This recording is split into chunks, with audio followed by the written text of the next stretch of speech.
Hello friends, again I am here to welcome you all in our YouTube channel Education Board. Yesterday we started with the first video of this series, which is related to the Allahabad High Court ARO exam.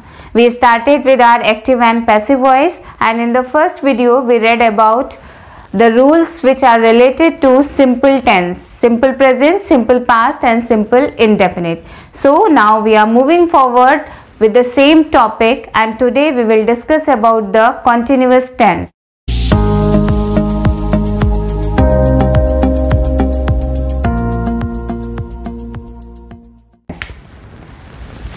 So let's see continuous tense. Continuous tense को हम progressive tense भी बोलते हैं.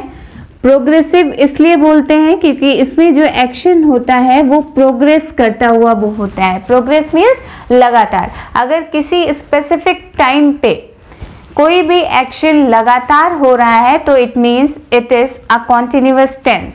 Continuous tense में 3 tense है: present continuous, past continuous and future continuous. जैसा कि मैंने फर्स्ट वीडियो में बताया था, फ्यूचर कॉन्टिन्यूअस की पैसिव वॉइस नहीं बनती. तो हमारे पास कॉन्टिन्यूअस टेंस में सिर्फ 2 टेंस हैं. ये है present continuous, present continuous and past continuous. Future continuous की पैसिव वॉइस नहीं बनती है. So we will take present continuous and past continuous. Present continuous, जब कोई एक्शन प्रेजेंट टाइम में लगातार हो रहा है then it is known as present continuous tense. Past continuous tense, अगर पास्ट में कोई एक्शन लगातार हो रहा था then it is past continuous. Now we will see the verb agreement. Verb agreement क्या है present continuous और past continuous के लिए. Continuous means verb की ing form. हर continuous tense में आपको helping verb के साथ में ing form लगानी है. This is the verb recognition for continuous tense. Helping verb plus ing form. अगर आपका प्रेजेंट कॉन्टिन्यूअस है तो it is am are plus ing form. This is active voice verb recognition. Active voice में हमारी continuous tense की पहचान है is am are plus ing. इसी तरह से पास्ट कॉन्टिन्यूअस की पहचान है was were plus ing form of the verb. जब इन टेंसेस की हम पैसिव वॉइस बनाएंगे तो is am are plus ing it will change into is am are plus being plus third form, verb की third form. Same with past continuous. Was were plus ing form active voice का recognition है. Passive voice में यही change हो जाएगा आपका was were plus being plus verb की third form. This is your active voice verb recognition and this is for passive voice.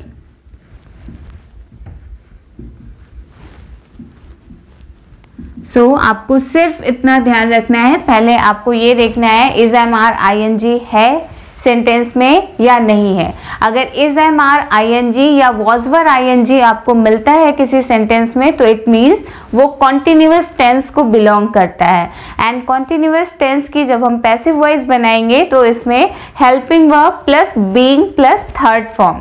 अगर present continuous है तो is am are being plus third form हो जाएगा. अगर हमारा पास्ट कॉन्टिन्यूअस है तो was were being plus third form. Now let us see the example. अब हम कुछ एग्जाम्पल्स देखते हैं, इससे आपको कॉन्सेप्ट क्लियर हो जाएगा. For example I, first example is this: I am teaching English.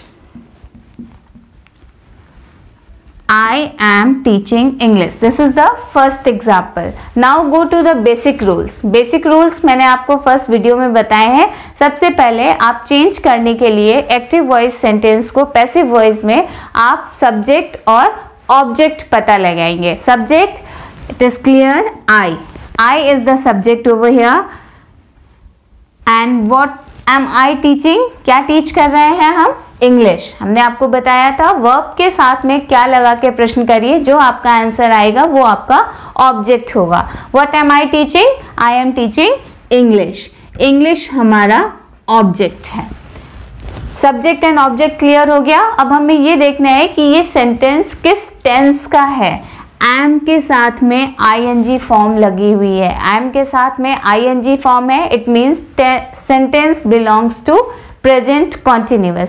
अब ये प्रेजेंट कॉन्टिन्यूअस का सेंटेंस है तो इट मीन्स इसकी पैसिव में बीइंग प्लस थर्ड फॉर्म आएगी. सब्जेक्ट और ऑब्जेक्ट को इंटरचेंज करिए. English will be written first English. Then English आपका सिंगुलर है तो इज एम आर के इज एम आर में से हम इज यहां यूज करेंगे. English is being plus third form. English is being taught. Teaching का third form taught, then by and then me. I will turn into me. Now let's take the next example, and the next example is this. We are revising the lesson. Let us take the next example. We are revising the lesson. Again see the subject and object. We is the subject over here. हम क्या revise कर रहे हैं? Lesson revise कर रहे हैं. The lesson is the object. Now see the verb form. Verb form is are plus ing. are plus ing means present continuous. Again इसका passive voice बनाएंगे हम तो उसमें being प्लस थर्ड फॉर्म आएगी. Is am are plus being plus third form. Object देख लेते हैं. Object को इधर लेके आते हैं. The lesson. द लेसन हमारा सिंगुलर ऑब्जेक्ट है जो इधर आके सब्जेक्ट बन गया. द लेसन के साथ में इज, देन being लगाइए. being, after that third form, revise की third form revised. The lesson is being revised by. we इधर है, we उधर आएगा, बन जाएगा us. The lesson is being revised by us. Let us see the next example, and the next example is we were expecting good news.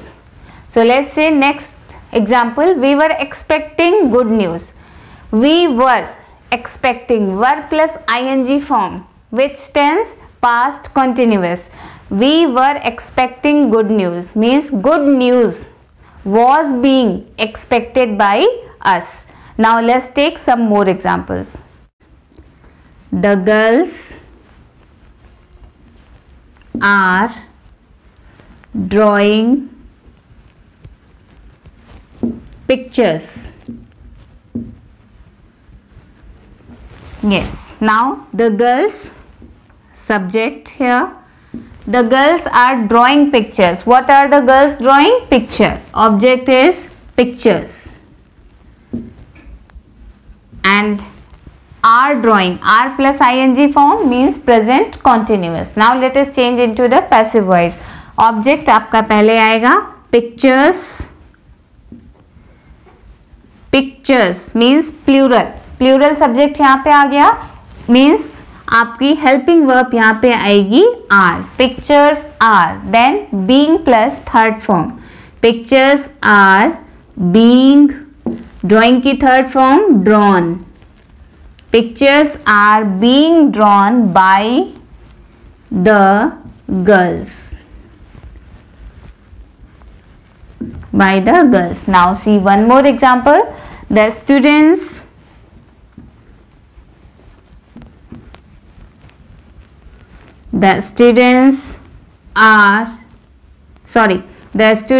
were solving the sums. Yes, again the students subject. What were the students solving? The sums object. And were plus ing form, it means past continuous. Is MR ing form present continuous, was were plus ing form past continuous. Now let us change the passive voice. The students were solving the sums, object is sums, so the sums,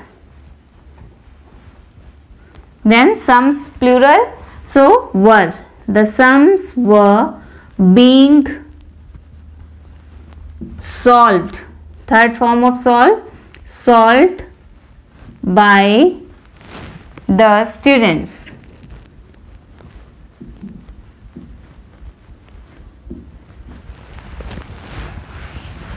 continuous tense में याद रखने वाली बात सिर्फ इतनी है, आपको passive voice change करते समय is, am, are, was, were plus being plus third form, सिर्फ यही रूल याद रखना है, being plus third form, helping verb के साथ में बीइंग लगेगी plus third form plus by plus subject. अब आइए देखते हैं कुछ एग्जाम्पल्स जो आपके पास्ट एग्जाम्स में आ चुके हैं। फर्स्ट एग्जाम्पल है, Ram was singing a beautiful song for his mother. इसके साथ 4 ऑप्शंस हैं। आपको सेंटेंस को देखते ही पहले ये पता करना है कि ये सेंटेंस है किस टेंस का। हमने सेंटेंस पढ़ा, वॉज सिंगिंग हमें नजर आया, was singing means past continuous, was के साथ में आईएनजी फॉर्म लगी है, पास्ट कॉन्टिन्यूअस। दिमाग में पास्ट कॉन्टिन्यूअस आते ही सबसे पहले ये क्लिक करना चाहिए कि इसमें बीइंग प्लस थर्ड फॉर्म होगी, वॉज वर के साथ बीइंग प्लस थर्ड फॉर्म। अब जरा चारों ऑप्शन देखिए और देखिए किस में लगी है वॉज वर बीइंग के साथ में third form. A beautiful song was being sung by Ram for his mother, first option. Second option, a beautiful song was संग, इसमें बीइंग मिसिंग है तो इसकी पॉसिबिलिटी नहीं है। Third option, a beautiful song was संग, इसमें भी बीइंग मिसिंग है, नहीं हो सकता एग्जाम्पल ये। Fourth example, a beautiful song was sung, same being is not there, तो it means there is only one option जिसमें आपको बीइंग प्लस थर्ड फॉर्म मिल रही है। उसके बाद अगर आप और चेक करना चाहते हैं तो सब्जेक्ट और ऑब्जेक्ट से देख लीजिए। राम आपका सब्जेक्ट है, क्या सिंग कर रहा है, a beautiful song. A beautiful song एक ऑब्जेक्ट है, सिंगुलर ऑब्जेक्ट है तो उसके साथ में वॉज ही जाएगा, was being plus third form. First option आपका करेक्ट है, a beautiful song was being sung by Ram for his mother. Now come to the next example and next sentence है आपका, the kids were laughing at the old lady. The kids were laughing at the old lady. The kids आपका subject है, were laughing है, was वर के साथ ING लगा हुआ है, मीन्स आपका सेंटेंस है पास्ट कॉन्टिन्यूअस टेंस का। जब हमारे पास पास्ट कॉन्टिन्यूअस है तो बस हमें वो ऑप्शन ढूंढना है जिसमें वॉज बीइंग के साथ में थर्ड फॉर्म लगी हो। पहला option, the old lady is laughing at the kids, not possible, is लगा हुआ है, होगा ही नहीं। Second option, the old lady was being laughed eight by the kids. Third option, the old lady was being laughed by the kids, this is also not possible क्योंकि eight missing है यहाँ पे। The old lady was laughed at by the kids, यहाँ पे being नहीं है तो हमारे पास केवल एक ऑप्शन करेक्ट है and that is, I hope you are also guessing, this is option number B. The old lady was being laughed at by the kids, option number B यहाँ पे करेक्ट है। थर्ड क्वेश्चन देखते हैं, grandma is knitting the sweater। is knitting means, is knitting means present continuous। अब हमें कुछ करना ही नहीं है, हमें सिर्फ वो ऑप्शन ढूंढना है जिसमें is being के साथ में थर्ड फॉर्म लगी है। Grandma is knitting the sweater, क्या knit कर रही है, स्वेटर knit कर रही है। द स्वेटर कौन सा ऑब्जेक्ट, सिंगुलर है या प्लूरल है, ऑफ कोर्स सिंगुलर है, मीन्स इस बीइंग के साथ में थर्ड फॉर्म। आपको सिर्फ इतना देखना है इस बीइंग के साथ में थर्ड फॉर्म कहाँ लगा है, ऑप्शन आपका वही करेक्ट है। देखते हैं, the sweater is being knit by grandma, option number A which is quite correct. आपका इसमें ऑप्शन नंबर ए करेक्ट है, लेकिन अगर हम बाकी ऑप्शंस देखें, स्वेटर वॉज बीइंग है, so it's not possible. C option, grandmother knit the sweater, इसमें भी बीइंग नहीं लगा है, तो ये ऑप्शन हो ही नहीं सकता। आप देख सकते हैं कॉन्टिन्यूअस टेंस की पैसिव पहचानना बहुत ही इजी है, बस आपको बीइंग प्लस थर्ड फॉर्म याद रखनी है। जितने भी कॉन्टिन्यूअस के टेंस हैं, जितने के आपके पास दो ही टेंस है, फ्यूचर कॉन्टिन्यूअस की तो पैसिव वॉइस बनती ही नहीं है, सिर्फ प्रेजेंट कॉन्टिन्यूअस की पैसिव वॉइस बनेगी एंड पास्ट कॉन्टिन्यूअस की पैसिव वॉइस बनेगी। तो याद रखना है आपको इज, एम, आर और वॉज वर्ब के साथ बीइंग प्लस थर्ड फॉर्म आएगा। नेक्स्ट एग्जाम्पल देख लेते हैं। Ratan is performing an experiment. Is performing means present continuous, क्या परफॉर्म कर रहा है, एन एक्सपेरिमेंट। हमारा object an experiment, object singular है, इस बीइंग के साथ में थर्ड फॉर्म आएगी अगर हम पैसिव वॉइस बनाएंगे। आप देख लीजिए ऐसा कौन सा एग्जाम्पल है, ऐसा कौन सा ऑप्शन है जिसमें इस बीइंग के साथ में थर्ड फॉर्म लगी हुई है। N experiment is being performed by Ratan, option A which is correct. Second option देखते हैं, एन एक्सपेरिमेंट वॉज लगा हुआ है, पॉसिबिलिटी नहीं है, क्रॉस कर दीजिए आंख बंद करके। An experiment is perform, being नहीं है, it will have no value. And third one word लगा हुआ है which is also not possible. Now come to the last example. Grandfather was digging the flower beds. grandfather was digging the flower beds, was plus ing, was digging, क्या डिग कर रहे हैं, flower beds डिग कर रहे हैं, मीन्स हमारा object है the flower beds and flower beds आपका प्लूरल है। प्लूरल है तो इट मीन्स वर्ब के साथ में being plus third form, verb के साथ में बीइंग प्लस थर्ड फॉर्म। अब आप ऑप्शंस देखिए किसमें verb being plus third form use हुई है। First option grandfather was digging flower beds, no. Second option, the flower beds were digging grandfather, not possible. C, grandfather's flower beds were being dug, no. The flower beds were being dug by grandfather, option number D is correct. C में were being के साथ third form तो लगी है but by के साथ में subject नहीं आया है, इसलिए आपका थर्ड ऑप्शन करेक्ट नहीं है, क्योंकि पूरा rule subject then was verb is am are के साथ being plus third form plus by and then you will be having your object. Now I hope that you have understood the concept of continuous tense as well.